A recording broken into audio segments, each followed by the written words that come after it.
'twas the night after Christmas, and it's time for another Friday flashback. And since we never finished this on Christmas Eve, I felt it would be appropriate to come back and at least get Santa's workshop done.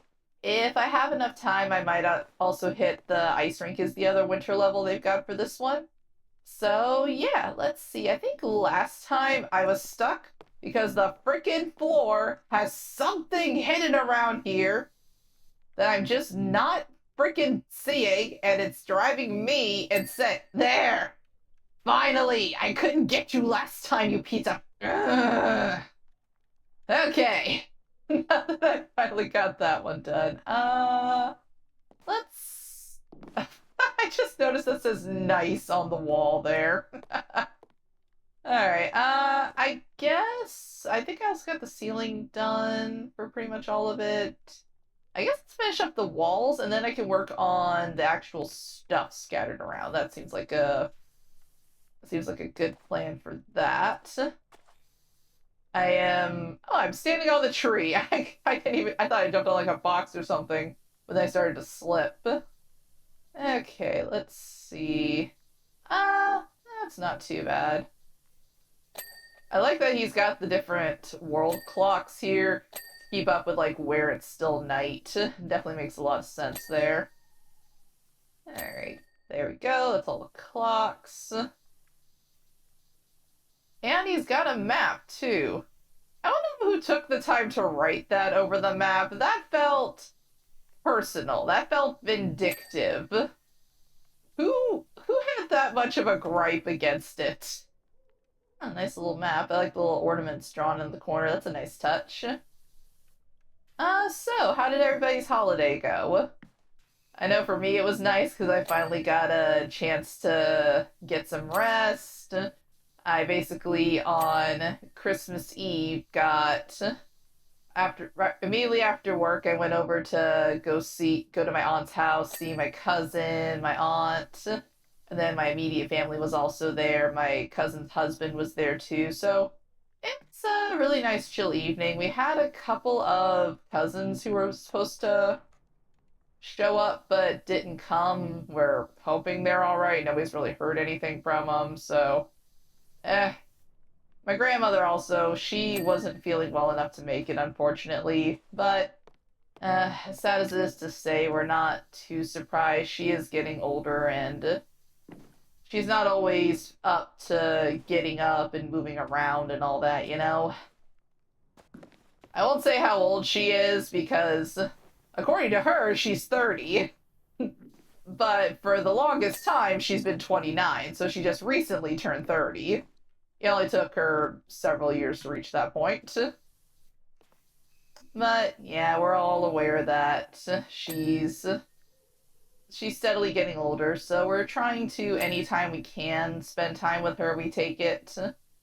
But we also understand when she's not able to make it to certain events, because it's a lot for her to get up and, you know, get dressed, get ready. She's the type who has to also have her hair and nails done too. She's very big on that. She does not like going out if she doesn't feel like she looks up to what her standards of looking good are. Which, you know, understandable. Sometimes you gotta set your own bar for that sort of thing. But we all still had a nice evening. We all hung out, we talked, caught up on things, just kind of said how we were all doing, and then we had a really nice dinner. My aunt's a really, really good cook, and she's been the one hosting parties and stuff for a long time. So she also used to do catering, like, professionally. Okay, yeah, I think I got all of the flags there, so we're good there. But yeah, she used to actually do catering professionally.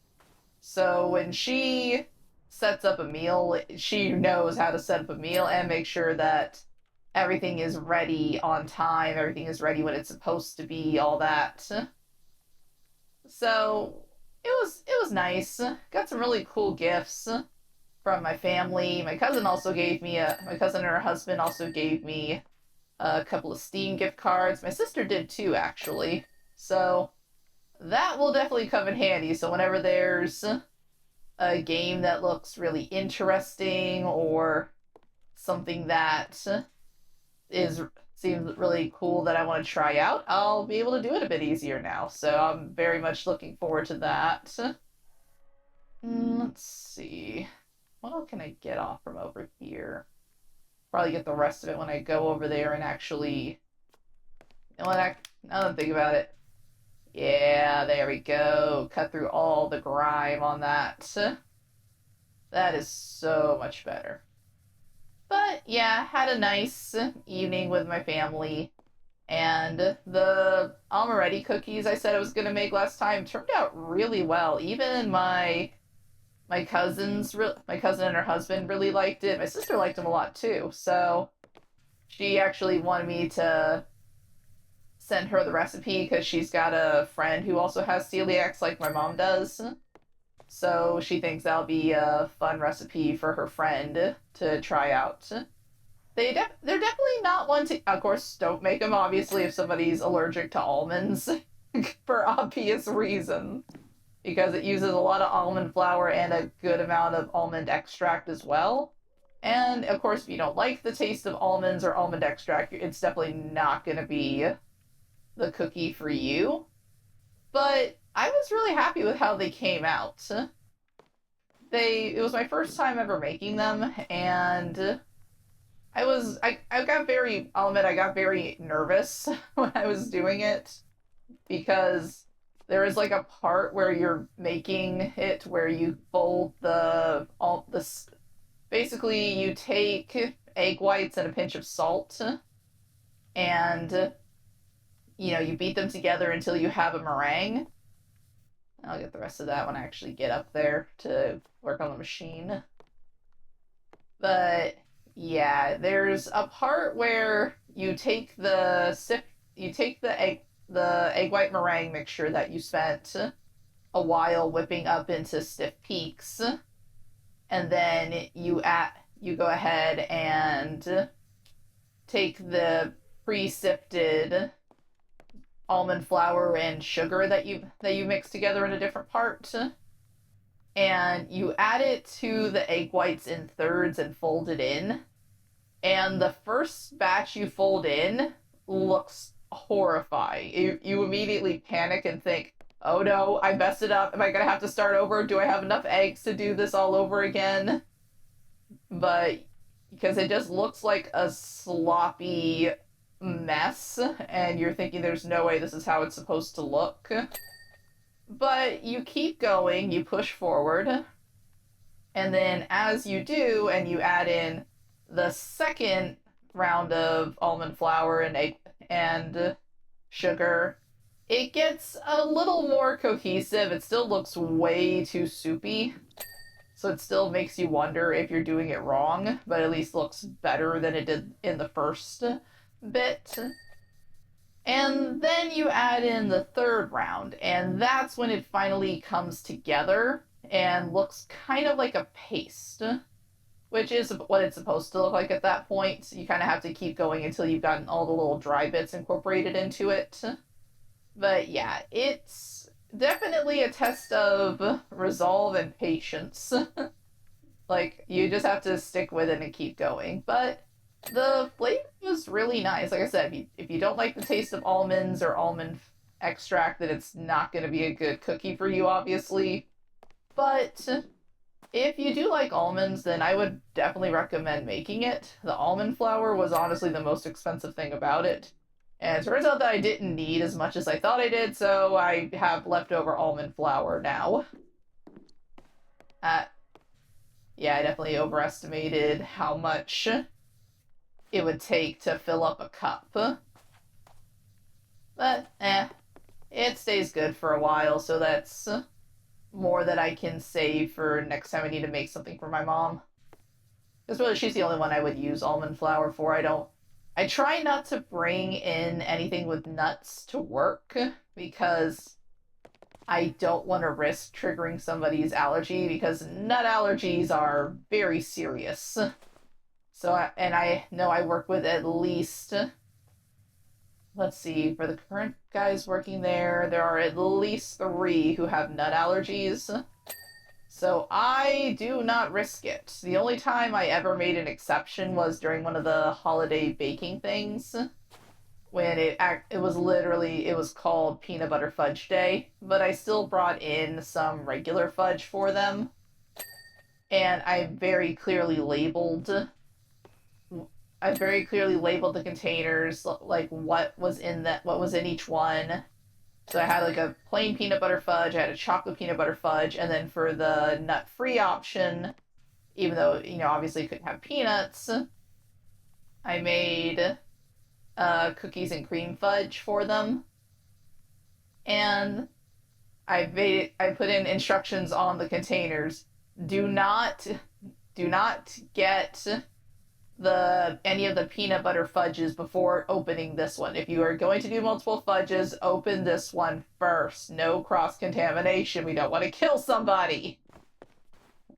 And that's really about the only time I've ever done that.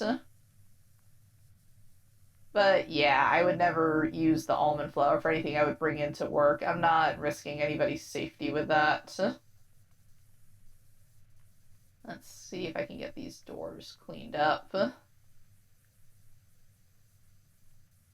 Alright, come on, what am I missing there?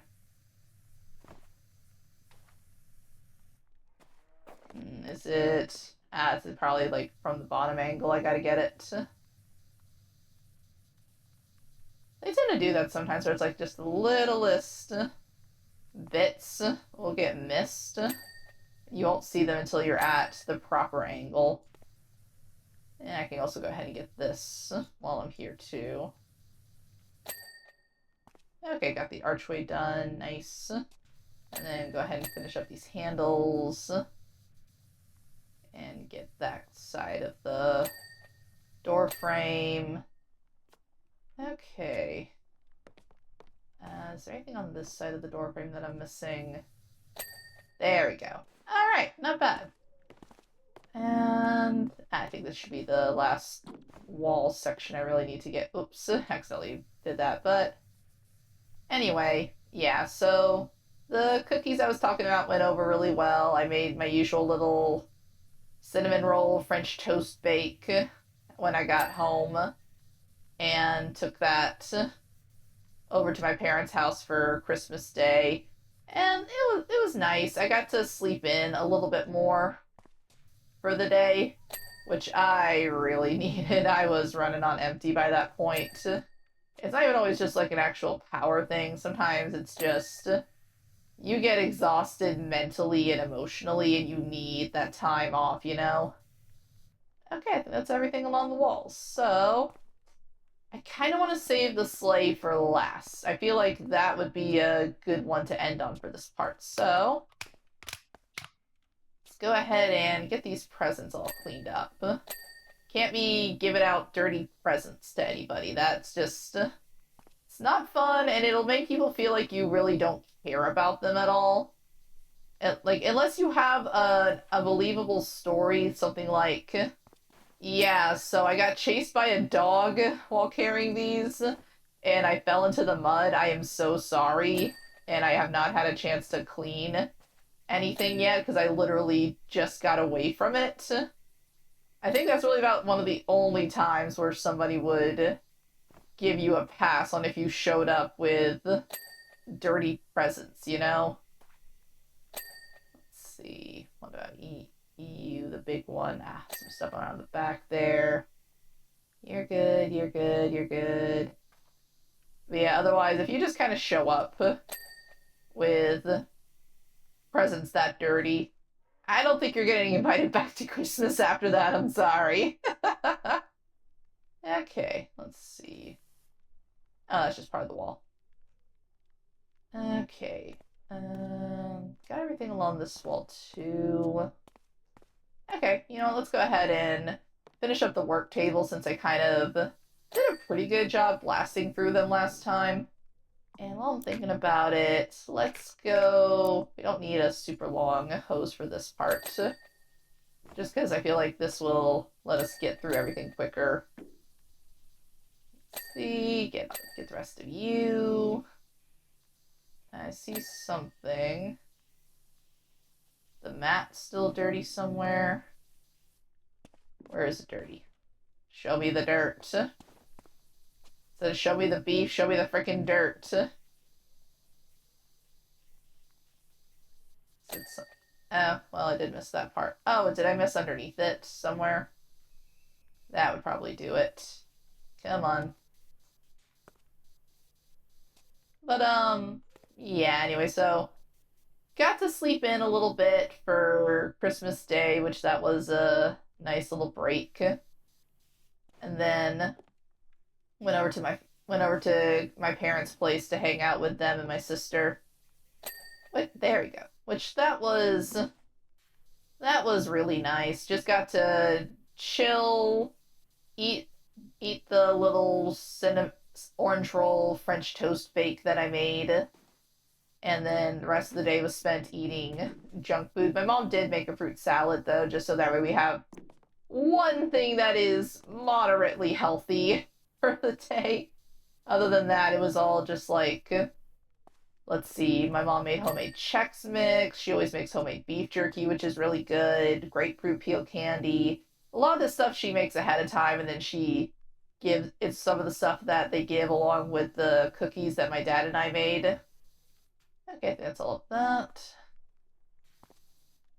But yeah, they just we always have a lot of leftovers that we have during actual Christmas as one of the things that we like to eat.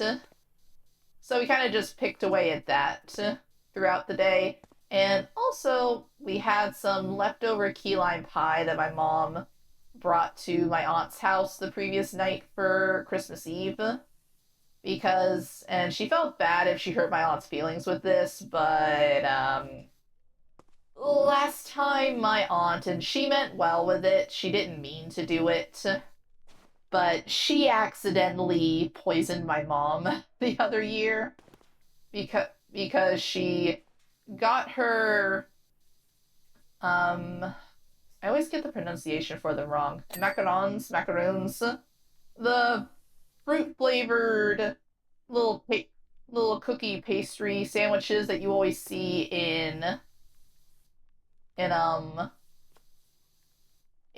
French bakeries, where they're not really cookies, they're more of like kind of like an almond, honestly kind of similar to the amarettis that I made.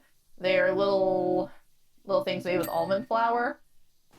And because they're made of almond flour, my aunt thought that would be a safe thing to get my mom so she could have some dessert for Christmas Eve like the rest of us could.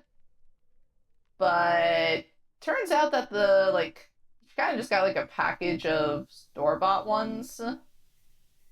And they, for some reason, took a dessert that normally does not involve regular flour at all and found a way to use flour. Do not ask me why they did it. I could not begin to tell you.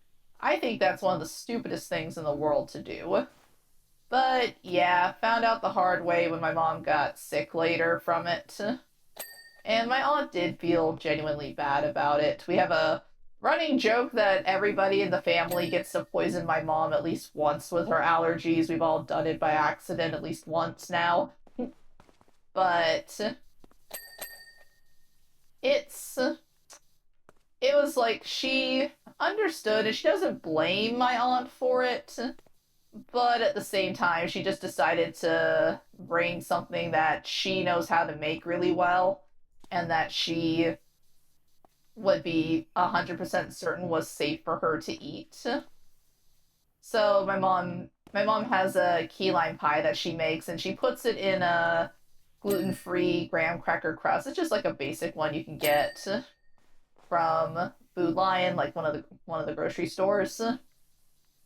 It's I think the brand is Midel, but I might be wrong on that one, so don't quote me on it. But yeah, it's like if you go into the baking section of a grocery store, nowadays they've got a few different little gluten-free options. And one of the things that they tend to have is a gluten-free graham cracker crust, like a little pre-made one in a little disposable pie plate. And that's what my mom uses when she makes her key lime pie. So we had some of that left over on Christmas Day. So that I had some of that. One of my dad's best friends made a pecan pie, which he made one of those that we got to I saw something. Okay, it was the ladder. But yeah, he made pecan pie for us back around Thanksgiving, and we enjoyed some of that. But my dad gave him the feedback that he needed to add a bit more filling because it was really good, but it felt like there wasn't enough of it. It ended up being a lot thinner after it was finished setting. So he definitely added a lot more filling this time, which was really nice because it ended up really like if you never had pecan pie, it's basically like a sweetened condensed milk base, so it's kind of like a really gooey caramel with the pecans, which is just a perfect accompaniment, honestly. Okay, what am I missing? In the corner. And yeah, it was. He did a better job with the filling this time, though I think he needs to either he worked the pie crust a little bit too much and it worked all the butter out of it because it stuck a bit too much, or he didn't grease the pans because the crust got stuck really bad. But honestly, the filling was so good that I didn't even care if my pie was missing a little bit of the crust. So yeah, that was just a nice thing. We kind of let's see, we opened presents, we ate our little breakfast bake, and then let's see, check all this real quick. Yeah, ate our little breakfast bake, and then we afterwards we opened up presents. My sister and I played. I think I mentioned it one of the previous times for Christmas traditions. We have a pickle shape, like a little pickle Christmas ornament that gets hidden on the tree by our mom. And so at one point we went looking for that. My sister found it first, so she got first dib of the little prizes that my mom got, which this year the big prize, if you wanted to pick it first, was basically like a 2026 calendar that had a Chinese art theme to it, basically modeled after a lot of really famous classical Chinese paintings and art pieces. It was really pretty. My sister was very excited that she got to pick that. And then I got a little thing of jelly beans. She did the thing she's done in the past where she hid it in one of the little ornaments that has a pocket on it. Okay, I think that's everything on this one.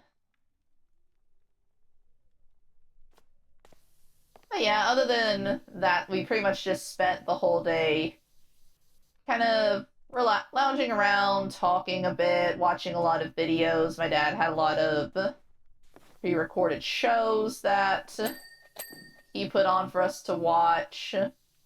We went on YouTube and watched some videos. We watched like some, if you've ever seen him, Uncle Roger. His real name is Nigel. He's a comedian, and one of the things he does is he plays a character named Uncle Roger, which is essentially I kind of want to say stereotyping, but I'm not sure if that's the right word, but he basically plays up the character that's supposed to embody nearly every Asian uncle that you've ever met. And he is hilarious. He does a lot of reviews of stuff, big thing being food reviews, especially JB Oliver, who's like his mortal enemy, is the running joke.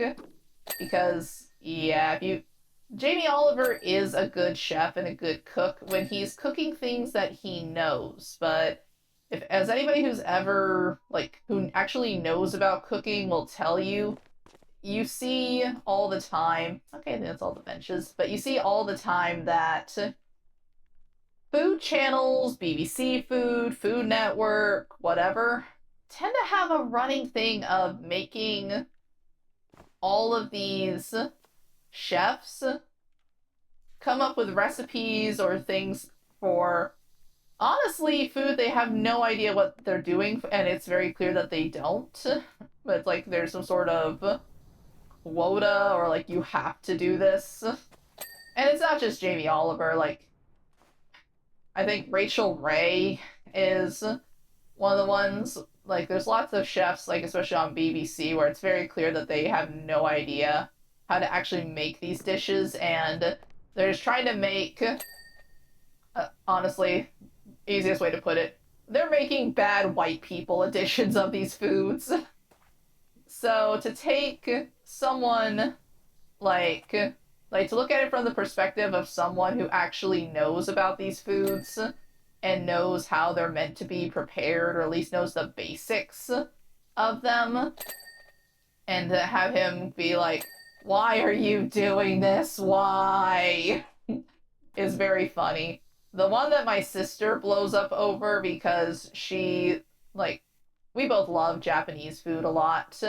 My mom, because of all of her allergies, a lot of like Southeastern Asian and Islander food and all that is stuff she can actually still eat. She just has to be careful in certain things. Like Japanese food, she can have it as long as it's with a gluten-free soy sauce. Or like a lot of Chinese food is good as long as it is the kind that doesn't have MSG or, again, gluten-free soy sauce. She really loves Vietnamese food. Thai food is good too, but that's more of what me and my sister like to have sometimes. But yeah, we eat a lot of this food from a lot of different places. So we've seen lots of different ways that it gets prepared, but there's certain things that are consistent. But the one video that he reviewed that my sister really freaked out about from Jamie Oliver was when he was making ramen, and we watched that with our parents. Because my sister has slowly been exposing my mom to these videos to kind of get her to understand why she feels like Jamie Oliver should not cook Asian food ever. And he was a little weird, but doing all right. Until he gets to the point where he adds freaking soba noodles to ramen. That is a completely different noodle. It's not meant to be used that way. It's not in the same vein as, say, how to put it? Like in Italian cooking, there are a lot of different kinds of noodles and pasta and whatnot. And there's plenty of them you can use interchangeably because they're still going to ultimately taste the same. But then you have things like, say, potato gnocchi, which for anybody who has never had it, potato gnocchi is basically it's still pasta, but it's more like a tiny little potato dumpling type of pasta rather than a noodle. And you can't just put potato gnocchi into, say, like, you wouldn't typically use it in place of fettuccine if you were I'd be like making fettuccine Alfredo with potato gnocchi, where yes, you could do it, but then it's not fettuccine Alfredo, it's gnocchi Alfredo. You are making a completely different dish. Soba noodles are very much a similar thing, because ramen noodles have a different preparation method, texture, and taste, versus soba noodles. It's kind of like a wheat alkaline noodle versus a buckwheat noodle, which soba noodles are still really good. My sister loves soba. Like, there's a really good Japanese place we go to, really small, but very, very good if you want real, authentic Japanese food in this area. I believe it's called Musashi. But yeah, that place, you can get hot or cold soba noodles because there's two different ways to prepare soba. And My sister loves it both ways. So yes, soba noodles are still good, and there are things you can use them for. But you don't use them as a replacement for frickin' ramen noodles. My dad wasn't a big fan of the Uncle Roger videos because at first because he just kind of saw it as, oh, this guy's just complaining about everything. He didn't really see the comedy in it. But even he had to like acknowledge that doing that with the soba noodles was wrong because my dad doesn't even like ramen. He doesn't like noodles and pasta in general. There are only very specific ways that he enjoys pasta, and that's typically like either my mom making a very, very loaded lasagna, which at that point it's more of a big, meaty casserole, so he's okay with it. Or if he has spaghetti, it's typically got to be really, really loaded with lots of like meat and mushrooms and stuff like that. So he's not very big on a lot of pasta dishes, but even he could understand that that was something completely different. It would be like, for him, he described it as if you wanted to have a barbecue pulled pork sandwich and instead you just chopped up a steak and threw barbecue sauce on it. It would not be the same thing at all. It's a completely different meat. There we go. Finally got that last one. It's a completely different meat. It's a completely different texture. I think I got all the lights. Gotta get the star though. So yeah, that part he could kind of understand. But afterwards, we watched some other videos that my dad actually did like. Things like he likes Mark Rober videos because I've said before that my dad has worked in fabrication. He's retired now, but yeah, he's worked in fabrication. So he finds things like engineering very cool to watch. He likes the science of things and how they work, how things come together, all that. That's the sort of stuff he likes.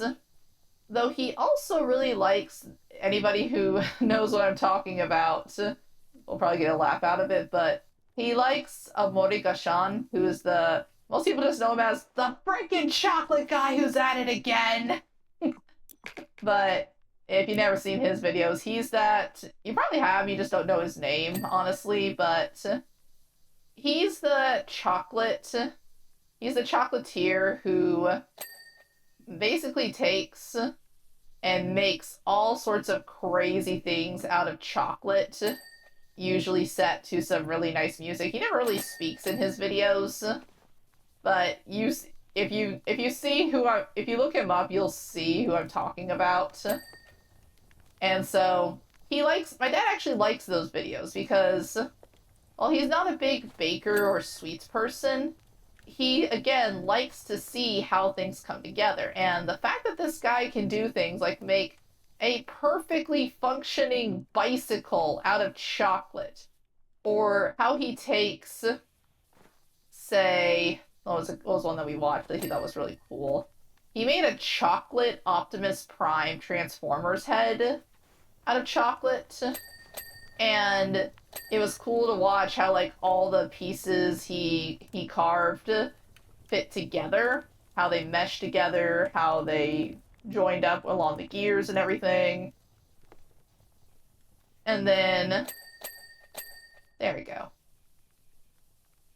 And then it was also a thing of like for the eyes, he used liquid sugar.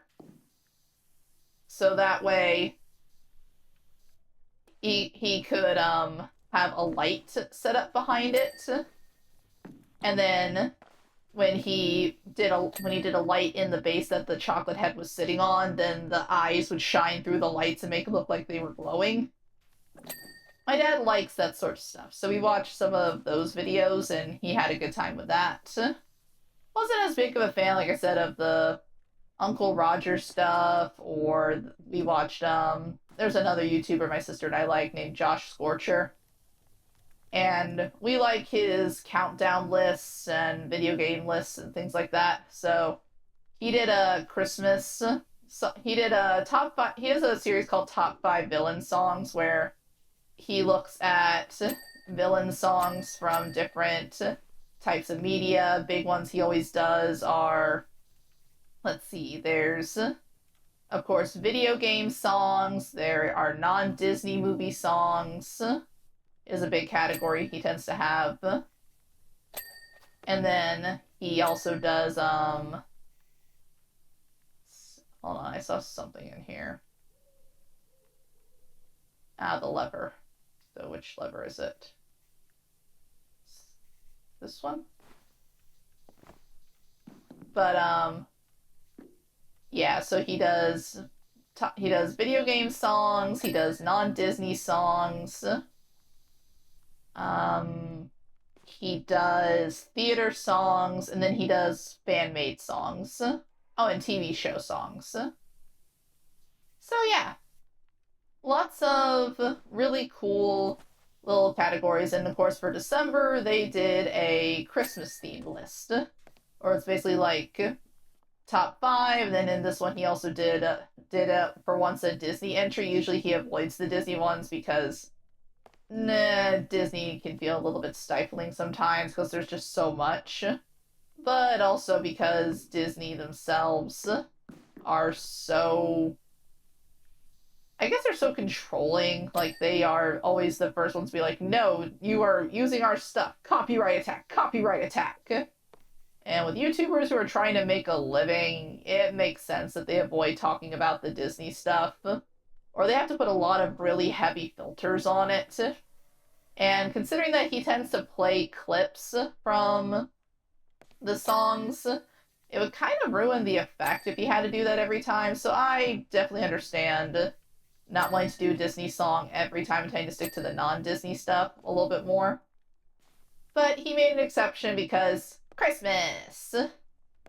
And they talked about one of the most iconic villain songs from one of their all-time Christmas movies.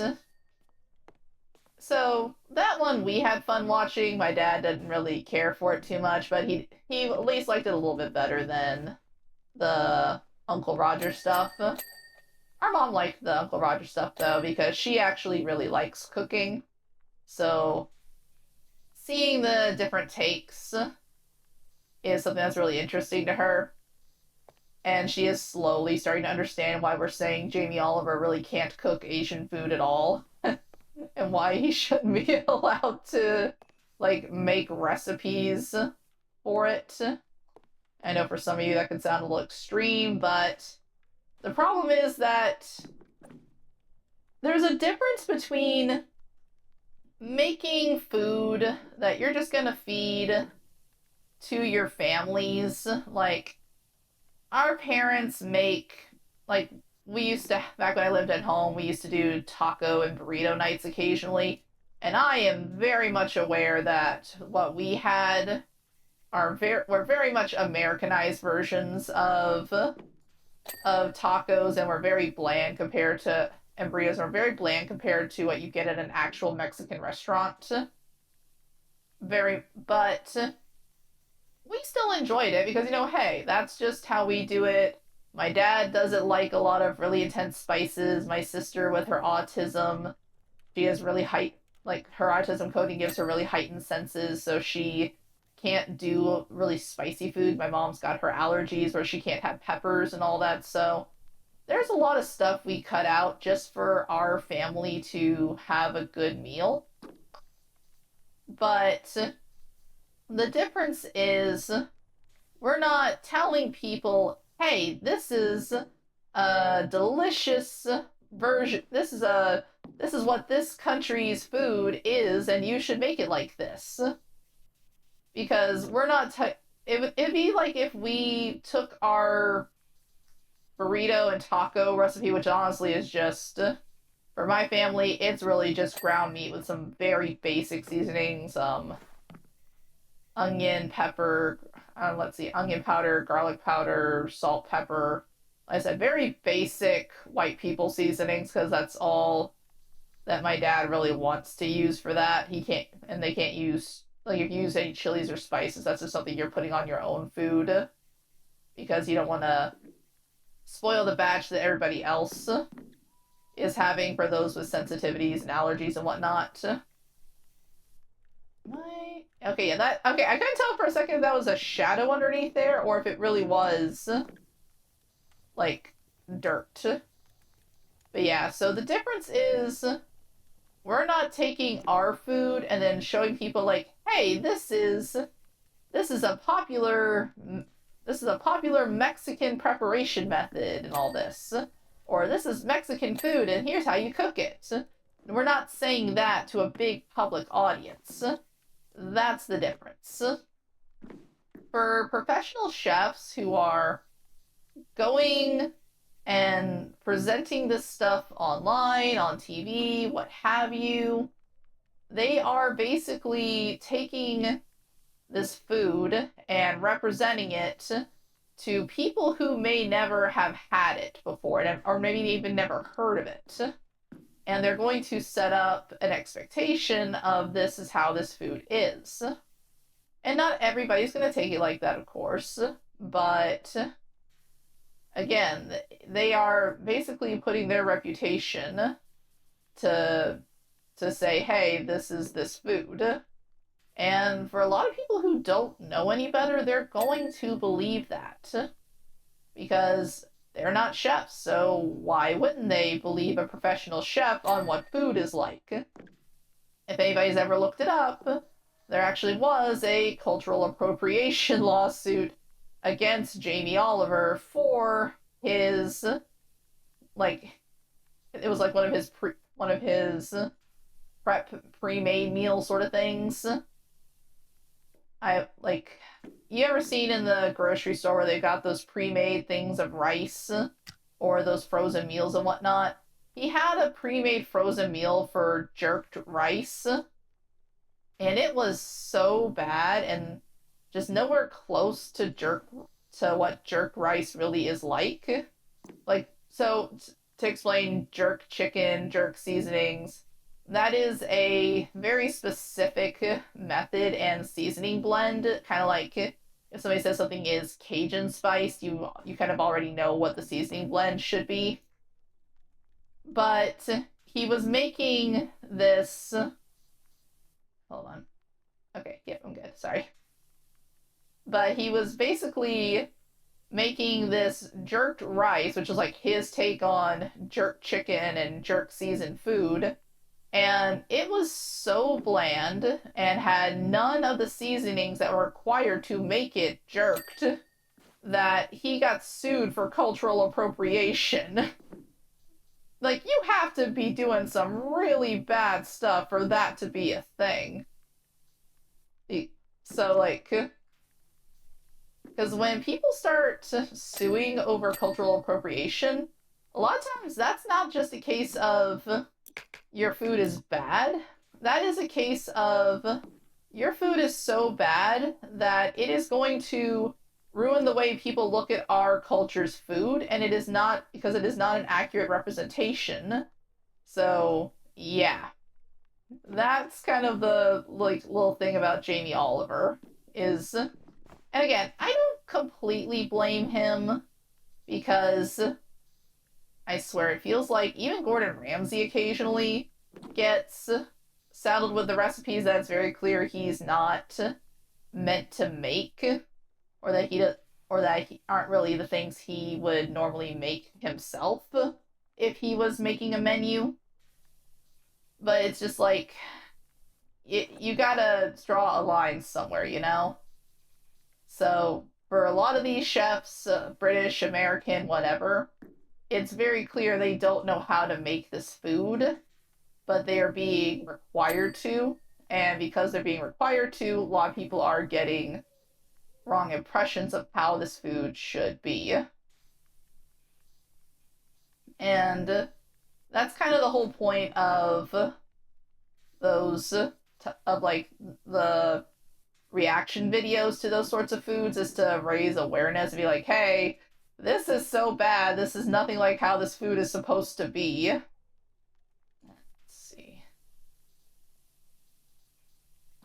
So, yeah, my dad doesn't really see any problem with it because he doesn't care about food like that.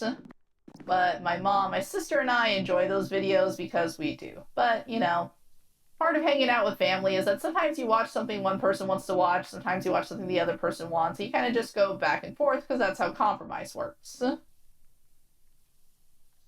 Where is this last little spot that I am missing on this freaking wall? It's driving me crazy. Anything down here that I missed? Anything down here? Like a little bit around the trim, but not much. There, finally. Okay, I think all this is good. The piping's good. Wait, I saw something. Oh, that's the machine itself.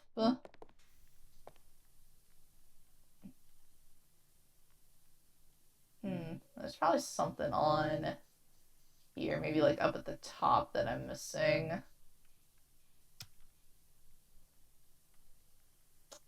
It's always that one last little thing that drives me crazy on these. It's like, you have gotten everything else, but there's going to be that one little tiny, tiny smudge that you will miss. Let me see if I can maybe get a better vantage point from up top. Let me up. Let me up, let me up, let me up. Come on, come on. Let's see, a little bit higher up, maybe. No, no, no. Ah, I see it, I see it. There, finally. Okay, got the machine done at last. I hate that I'm probably gonna have to go get the ladder eventually. I like playing my way. Let me play my way, game. Let me do as much of this as I can before getting the ladder. Let's see if I can maybe get this up in here. Alright. Get the slide as much as possible. Come on, come on.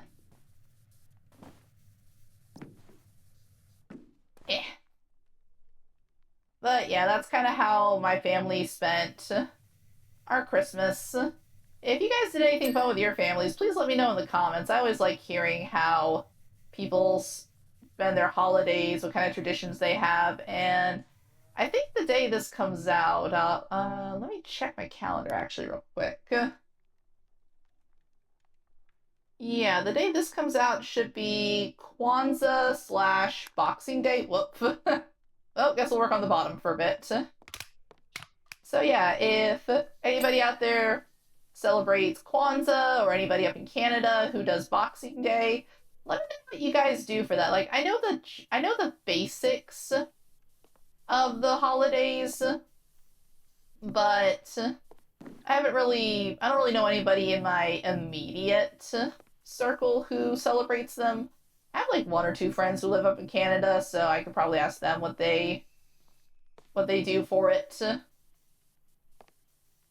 and see if there's anything special. But as far as Kwanzaa, like I said, I know the basics about it, and I've made some food for it before at work to celebrate, kind of like how I've made stuff for Hanukkah before as well.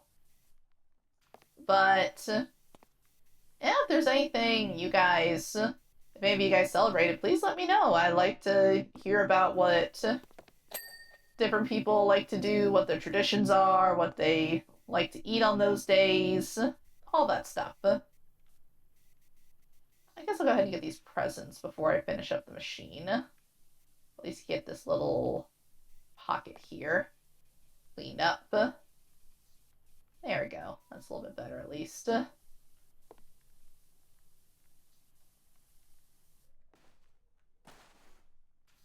But yeah, I was saying before that I've made some stuff. There was one of the things at work I cooked for once was like a holiday treat day. And because it was one of those years where Hanukkah fell a little bit closer to Christmas, and of course, Kwanzaa was like right after that. I ended up making food for all three, which that one definitely took a little bit of effort. That was worth it though. So I made things like, let's see. For Christmas treats, I did gingerbread cookies, and I brought in those like spice molasses cookies I make, and I did sugar cookies, like the little cutout ones that you do with the icing, like shortbread cookies. That's the word for it, like shortbread sugar cookies. So yeah, that was really fun. And then for Hanukkah treats, I made rugelach, and I probably butchered that name. I'm not good with certain food names. And I also made, oh, my brain is blanking now on the pronunciation of it, but like sukeniot, like the Jewish jelly donuts. So yeah, I made some of that, and then what am I missing in here? I feel like I'm missing some presents at least. Yeah, you're missing some stuff. But yeah, I made treats for that. And then for Kwanzaa, I did a, let's see, because Kwanzaa I couldn't really find or ask anybody for any specific foods that they would serve for Kwanzaa, because everybody's kind of got their own different little family traditions for it. So I just made stuff like I made a sweet potato cake, and let's see, there was the sweet potato cake, and I also found a recipe for some like honeycomb based candies and some sweetbreads. So yeah, I did like a couple of things per holiday, just so that way there was a good diversity. I also we got a we have like a few people at work, like we from different lots of different cultures, so I was trying to keep all the ones that kind of fell in December, or at least fell around the same time. But I did also bring in some, like I made some gulab jamun, which is a treat I learned from my cousins from India. So I made some of that to bring in. I kind of left some of the toppings off to the side just in case anybody wanted to try it without like the pistachios and all that. And then there was this one, I forget what it's called because it's been a few years by now, but there was also this one pudding dish that I made.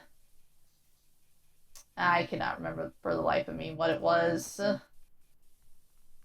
but it was basically like a white creamy pudding dish for some of the for like there was this for this one coworker of mine, because he said it was something that he liked to have, and I also made these kind of like a mango float type of thing. It's called a mango float, but it was like for one of my coworkers who's his family's from the Dominican Republic. It was something that he had told me about before, and I looked up a recipe for it.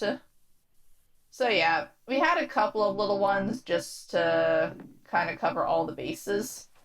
And I was proud of how it all came out. It wasn't perfect by any means, because I don't think anybody can really claim that they're going to get another culture's food completely right their first time making it, especially if they're just going off of a recipe they found and have never done it before. Unless they've got a friend or somebody's really, really talented grandma hiding out in the kitchen to help coach them through it. But unless you've got one of those hiding around, I don't think anybody's going to get that right their very first time making another culture's desserts. But I still did all right because I had enough of a grasp on base on cooking, dessert making of different kinds, and all that. So they still turned out pretty good. And I think for some of them, it was more the thought that counted. It was the fact that I was trying to make everybody feel as included as possible. Which, you can't always get everybody, but I tried to be as close to everybody as I could. And also, just some people don't celebrate holidays, so they don't really have a special holiday food, but hey, they're still gonna appreciate the free food regardless. And it was a really nice time. I got to kind of push the bounds of my usual comfort levels and try new things with cooking, which is always a blast to get to do. Let's see. Am I missing anything here? Whoops.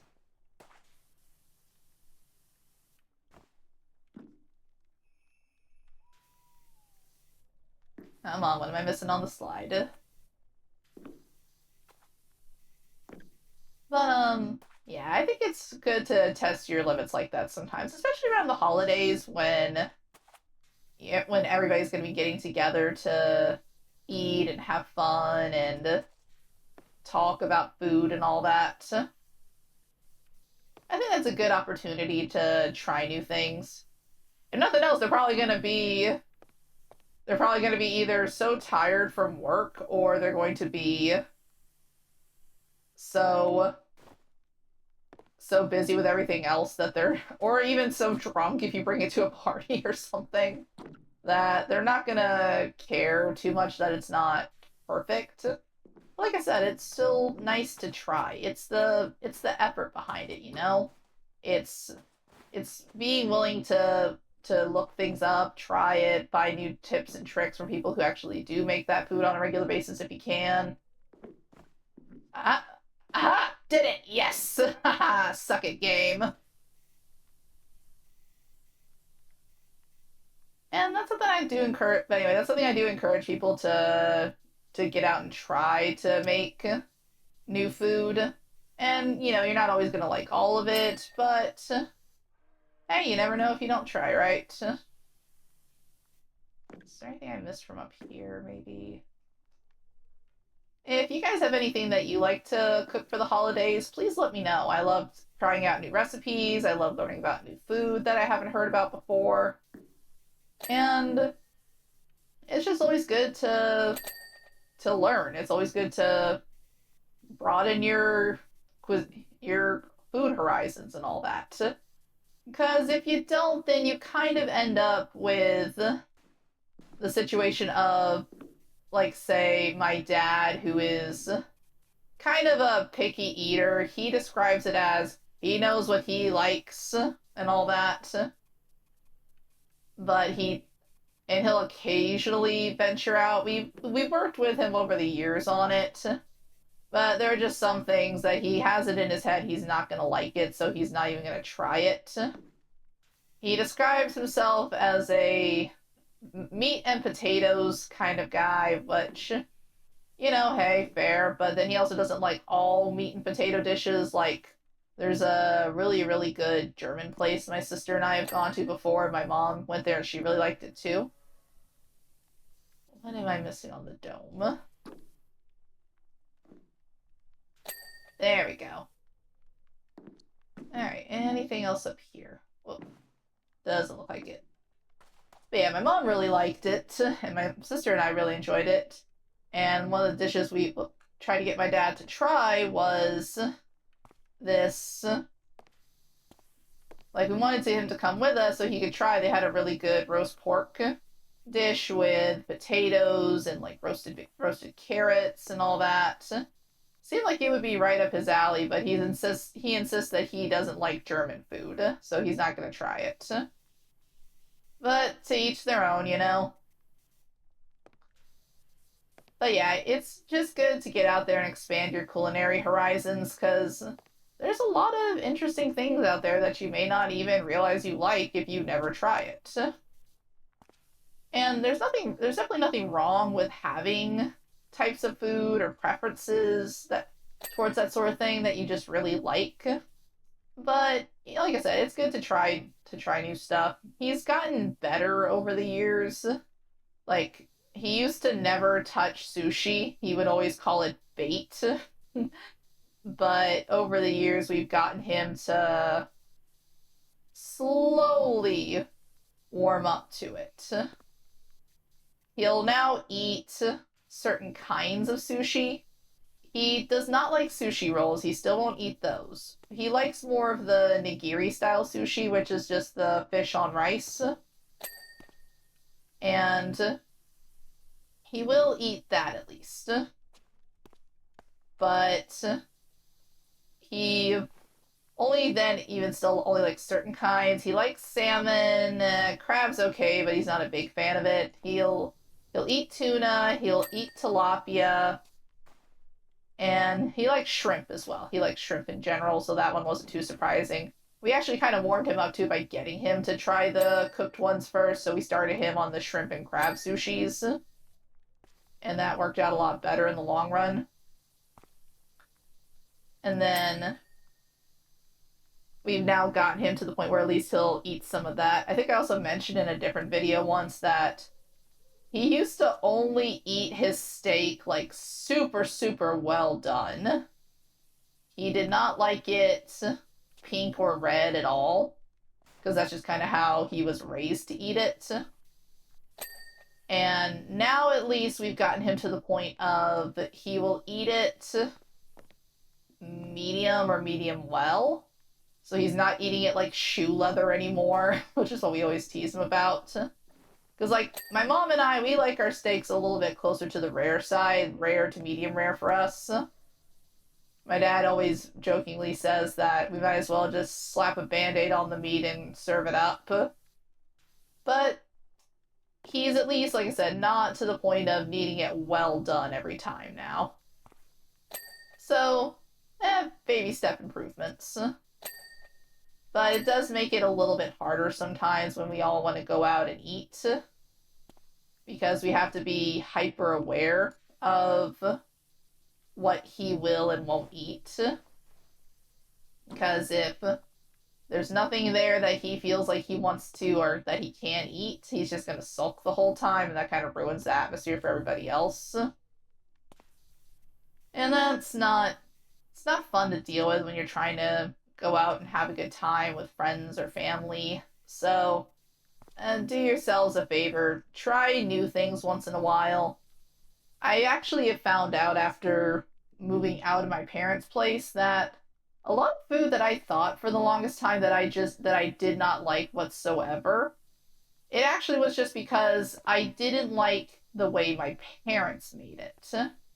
It had nothing to do with the food itself, it's just my parents only ever prepared it a certain way, and that way was not one that I liked. It's not to say that they were bad at cooking it, they just had a specific way they like to cook it that is not how everybody would do it. And there we go. Got that one done finally. And a big example I have for that is cooked fish. I used to think for the longest time that I simply did not like cooked fish because every time my parents made it, I thought, clicked out screen. I thought that it was awful, it was dry, it was just cooked meat drowned in butter, lemon juice, and garlic. And once I started experimenting more, trying new stuff when I went out to eat more, I found out that, oh, I actually like cooked fish. I just like it with more seasonings than butter, garlic, and lemon. And also that I like it when it's fresh, not when it's a, like, frozen salmon or tilapia fillet that's literally not even thawed first, just taken straight from the frozen packet and dumped in a pan with butter and garlic and lemon squeezed over it. Literally, that is all they would ever do. And my dad doesn't even like fish, so that's the most of the effort he would want to expend on it. My mom would occasionally try to experiment with it a little bit, but she didn't deviate too far from it. And then, once I started, I got curious one day at, I think it was an Outback Steakhouse or something like that. It was some steakhouse where I saw that they had what looked like a really, really good sounding salmon dish. And by then I knew that I liked sushi, and I also like if you can go anywhere that has salmon skin sushi, oh, that is so freaking good. What am I missing on this freaking track? It is driving me crazy. Come on, show me where the spot is that I am missing, please. I want to be done with this. But, aha, there, underneath that. There, okay. But, yeah, I learned that after trying that, oh, I actually really like this. Another example, and I really hope my mom never watches this video because this would just, crush her, I think. But chicken and dumplings. And for those of you who don't know, chicken and dumplings is like a classic Southern comfort food. And when made well, it is really good. It's very homey, it's very comforting. When made incorrectly, it can be very bland. So, when I say made incorrectly, for the longest time, I thought that chicken and dumplings was a very bland, kind of a stew sort of thing. Because the way my mom would prepare it was basically she would prepare it by having a pot of water that she would put a little bit of seasoning into, not a lot though, honestly. Nowhere near what it needed to actually have some flavor. And she would just dump in straight up pieces of chicken, no seasoning, just expecting it to absorb the flavor from the, I don't even want to call it a broth because that feels too generous. And then leave that boiling with potatoes and carrots that also weren't seasoned, just throw it in there. And then for the dumplings, she would just drop in balls of Bisquick, which, if you don't know, that's like a pancake mix. So yeah, she would drop in balls of Bisquick, and they would get cooked to the point where they are mushy on the outside, and then really dry, flavorless breading on the inside. And I just, for the longest time, thought that's how chicken and dumplings was. And I just really didn't like it. It's one of those meals that I kind of just ate because, hey, it's what was for dinner. But when I told my best friend about it, they were like, that's not how that's supposed to be. And so they, for the longest time, didn't believe me about how bad the chicken and dumplings were. Until one night they were hanging out at my place with my parents and me. We were hanging out and they stayed and we had dinner there before we left. And afterwards, they looked at me on the car ride back to their place and were like, gosh, you were right. That was so bad. I am so sorry I doubted you all these years. Like, I told you. And their mom was actually visiting from out of town around that time. So when we got back to their place, they told their mom about it. They're like, oh, Mom, it was so horrible. It was nothing like chicken and dumplings. And the mom was just like, oh, it can't be that bad. I looked at them and I'm like, yeah, that's what they thought for the longest time too. Come on, where's this last little spot that I'm missing on this freaking sleigh? So, yeah. If there's something you think like that you've had prepared at home that you just really didn't like, I would definitely encourage you to try it at least once at a restaurant to see if maybe it's just the preparation style you don't like for it. Because you never know, it could end up being something that you secretly really, really love and just haven't had the chance to find that out yet. And, like, I am trying to find out where the heck this last little spot I'm missing is. Come on. Give me something here. So maybe somewhere around the bells? It's always this last little spot that drives me insane trying to find it.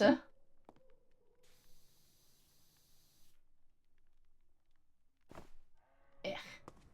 Alright, let's get down and see if it's maybe on the lower level. And yeah, holidays are a great time to try out new foods and new things because a lot of people are going out to do things with their families anyway. So, you never know.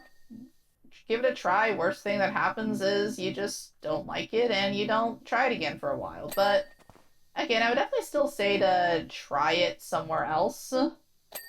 There, finally. Okay. What am I missing still? Okay, what was that? Oh, I missed a present. Okay, where was it? What's one of the Christmas tree presents it said, I think? Which present? Which one am I missing? Which one of you little bastards is still dirty?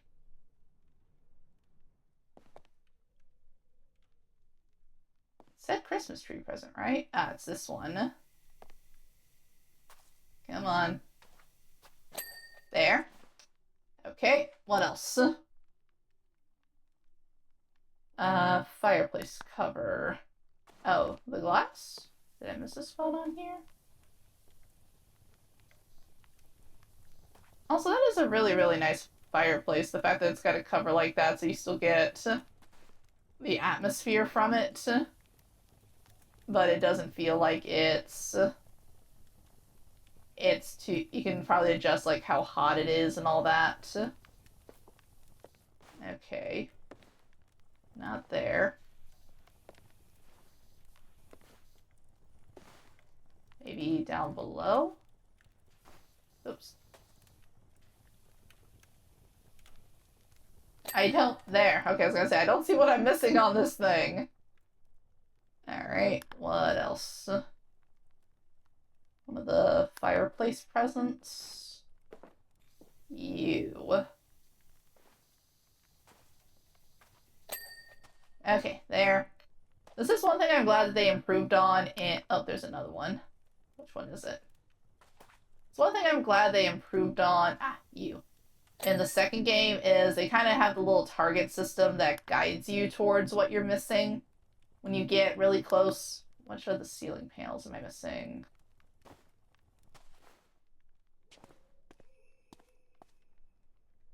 Which... It said one of the grotto ceiling panels. Not you. Not you. What? I'm confused. Where? Which one? You said grotto... Oh, wall panels. Okay, I'm stupid. As established multiple times by now, but still. Where? Which panel? Which panel? No, no. Not you. Not you. Let's see. On this side somewhere, maybe. It's not you. Not you. Wait. Saw that. Over here somewhere? Wait. Saw it something. One of the presents is still dirty. Hmm. Come on. Come on, I want to be done with this. At this point, it's going to be like over 2 hours of me cleaning Santa's workshop. There's no other paneling there. So what is this piece that I'm missing? No, not you. Aha, you. What am I missing on you? Let's see, get you from the top angle.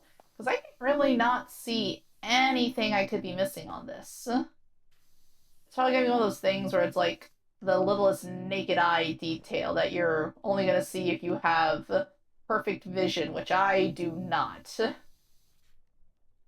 Come on. Let me be done with this already. Release me from this Christmas hell. Okay. Alright, come on, what else, what else, what else? One of the sleigh lantern hooks? Which one? Is the ones on the front? Yeah, it is the ones on the front. Okay, there's that, there's that. What else? I feel like we're so close. One of the wall beams. Okay. Let's see. Let's get the super long with the trident. Okay. Alright. One of the slides.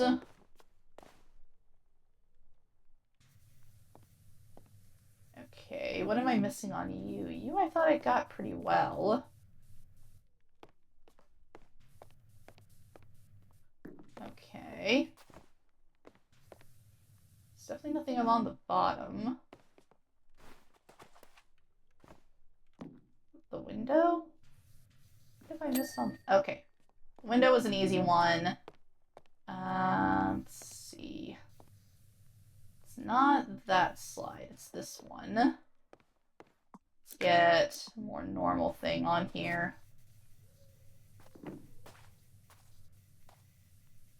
Anything I'm missing on here? Anything? Okay, there. Still couldn't see what that was. It said the grotto skirting?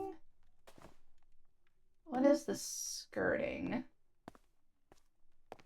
It feels like the skirting would be this thing, but that's not counting it. Okay. What do you have grotto skirting listed as? Everything here says clean. Ah, there. Alright, where is this thing you were talking about? That's the tree skirt. Is it something I can see from up here, maybe?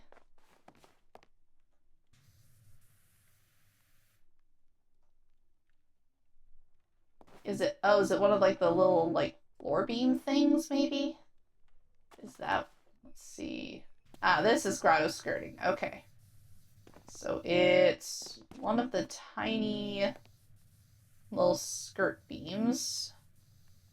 It's not that one. Come on, one more thing. One more, aha! One more thing and then Christmas is done. Please. I wish to go home. There. Okay. And done.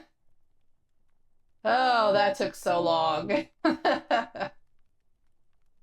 Very satisfying, but I think that ended up taking like 2.5 hours at least. But, thanks to us, Christmas is saved. All the machines are back up and running, and every present has been made, wrapped and packed tightly in Santa's sack of infinity, ready for delivery. Unsurprisingly, Ebor's new invention was a flat no from Santa. Whilst it saved us on this occasion, Santa reasoned that the occasion itself was quite niche, and that a spray machine that covers any surface in a delicious coating of ice cream might not be what the grown-ups of this world need right now. Ah, so that's what happened. Oh well, back to the drawing board for Ebor. But at least we'll all get to have fun at our Christmas party. P.S. Santa says you've shot straight to the top of the good list. Hooray! I better have gotten up there after all that work. But despite how long this took, this has been a lot of fun, and I'm glad you guys were here with me, and I hope you all had a really, really great holiday season. I think next week we're going to be back to trying to finish up the Talos Principle, but until then, thank you so much for watching, and I'll see you next time. Bye-bye! Aw, game over already? Don't worry, there's always more fun to be had later. If you enjoyed your stay, please leave a like, comment, and subscribe. And thank you for visiting Arya's Arcade. Bye-bye!